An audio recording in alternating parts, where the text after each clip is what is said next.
Shalom kekasih Tuhan, saya percaya hari ini kekasih Tuhan tetap sehat, diberkati Tuhan dengan berkat kekuatan, kesehatan, damai sejahtera, sukacita berlimpah-limpah di dalam kehidupan kekasih Tuhan. Kita tetap belajar firman Tuhan. Hari ini kita akan belajar dari satu tema firman Tuhan, yaitu jangan salah menilai. Nah, sebelumnya mari kita berdoa. Terima kasih Bapa di sorga, kami mau belajar firman Tuhan. Roh Kudus berikan bagi kami roh hikmat akal budi supaya kami dapat mengerti firman Tuhan. Di dalam nama Tuhan Yesus kami berdoa dan mengucap syukur. Haleluya. Amin. Jangan salah menilai. Kita buka di dalam Matius 7 ayat yang pertama. Demikian firman Tuhan. Jangan kamu menghakimi supaya kamu tidak dihakimi. Nah, kekasih Tuhan, yang menjadi dasar pernyataan Yesus dalam ayat ini adalah bahwa ukuran penghakiman yang diberlakukan Allah atas kita sama dengan ukuran penghakiman yang kita terapkan terhadap sesama kita. Dengan jelas kita lihat di dalam ayat yang kedua, demikian firman Tuhan. Karena dengan penghakiman yang kamu pakai untuk menghakimi, kamu akan dihakimi, dan ukuran yang kamu pakai untuk mengukur akan diukurkan kepadamu. Nah, kekasih Tuhan, hal ini tidak berarti bahwa Allah akan menggunakan prinsip balas dendam yang biasa dipergunakan oleh manusia. Bukan, Allah tidak balas dendam terhadap kita. Nah, kekasih Tuhan, apa sebenarnya maksud Yesus mengatakan jangan kamu menghakimi supaya kamu tidak dihakimi? Nah, kekasih Tuhan, maksud Yesus ada pada ilustrasi yang dipakai Yesus dalam ayat yang ketiga dan ayat yang keempat. Nah, kita lihat ayat-ayat ini. Ayat yang ketiga, mengapa engkau melihat serumbar di mata saudaramu sedangkan balok di dalam matamu tidak engkau ketahui?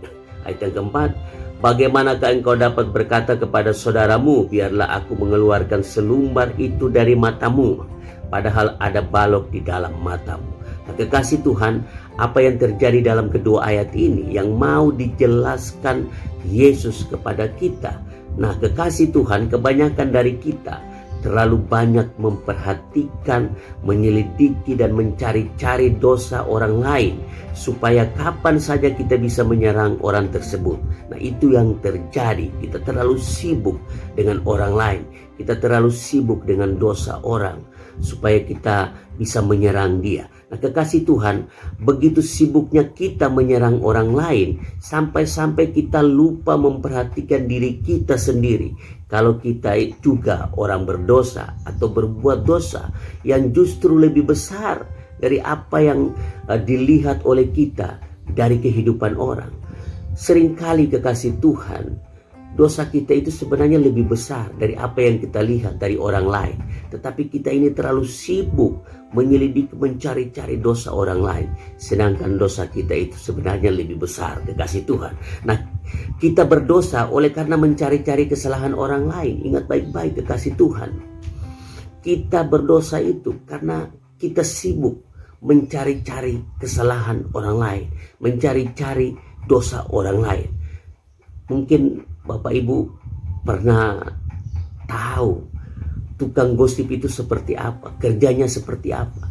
Tukang gosip itu kerjanya hanya mencari-cari, menyelidiki kesalahan orang supaya kapan saja dia bisa menyerang orang tersebut. Itulah pekerjaan tukang gosip. Tukang gosip kerjanya hanya mencari-cari kesalahan orang lain supaya kapan saja dia bisa menyerang orang tersebut. Nah, kekasih Tuhan, kita terlalu peka dengan dosa-dosa orang lain sampai kita lupa mengurusi dan peka terhadap dosa kita sendiri. Jangan terlalu sibuk dengan orang lain, kekasih Tuhan. Marilah kita sibuk dengan diri kita, peka dengan dosa kita, supaya jangan sampai kita salah menilai orang lain, salah melihat orang lain. Nah, kekasih Tuhan, jadi apa yang diinginkan Tuhan? Nah, kita lihat di dalam ayat yang kelima. Matius 7 ayat yang kelima, demikian firman Tuhan. Hai orang munafik, keluarkanlah dahulu balok dari matamu, maka engkau akan melihat dengan jelas untuk mengeluarkan selumbar itu dari mata saudaramu. Nah, kekasih Tuhan, yang diinginkan Tuhan yaitu kita membereskan dulu diri kita supaya kita bisa melihat orang lain dengan jelas. Sebab kalau tidak demikian, maka kita akan salah melihat dan menilai orang lain, dan akan menimbulkan fitnah, sakit hati bahkan menghakimi orang lain.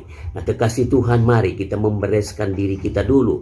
Kita melihat diri kita dulu. Kita banyak melihat diri kita, banyak menilai, banyak menyelidiki diri kita, agar supaya kekasih Tuhan jangan sampai kita salah melihat, salah menilai orang lain, salah menilai orang lain, sehingga menimbulkan fitnah, sakit hati, dan menghakimi orang lain. Nah, kekasih Tuhan, ingat baik-baik, mencari-cari kesalahan orang lain adalah dosa. Marilah kita melihat diri kita masing-masing, banyak melihat diri kita, membereskan diri kita, supaya jangan kita sampai salah melihat dan menilai orang lain. Kalau kita semua sudah beres, kekasih Tuhan, maka tidak ada lagi saling menghakimi di antara kita. Jadi kekasih Tuhan, mari kita jangan sampai salah menilai orang lain. Jangan menghakimi orang lain. Kenapa kita bisa menghakimi orang lain?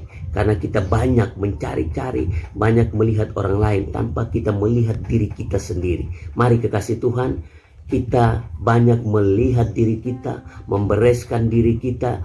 Mari kita mengintrospeksi diri kita, agar supaya jangan sampai kita salah menilai orang lain. Kalau kita salah menilai orang lain, maka akan timbul fitnah, sakit hati, dan menghakimi orang lain. Itu yang dilarang Tuhan. Nah, kekasih Tuhan, mari kita membereskan diri kita sebelum kita menilai orang lain. Kita membereskan diri kita sebelum kita mencari-cari kesalahan orang lain. Mencari-cari kesalahan orang lain adalah dosa, kekasih Tuhan. Mari kekasih Tuhan, kita banyak melihat diri kita, mengintrospeksi diri kita. Kita banyak kembali melihat diri kita, agar supaya jangan sampai kita salah melihat orang lain. Saya percaya kekasih Tuhan, kalau kita banyak melihat diri kita, maka tidak akan terjadi lagi penghakiman di antara kita. Demikian pelajaran firman Tuhan hari ini. Tuhan Yesus memberkati kita semua. Mari sama-sama kita berdoa. Terima kasih Bapa di surga, kami sudah belajar firman Tuhan. Biarlah kami tidak saling menghakimi satu dengan yang lain, namun kami banyak mengintrospeksi diri kami, membereskan diri kami masing-masing, agar supaya hidup kami berkenan di hadapan-Mu. Terima kasih Tuhan, inilah firman Tuhan hari ini. Di dalam nama Tuhan Yesus kami berdoa dan mengucap syukur. Haleluya. Amin.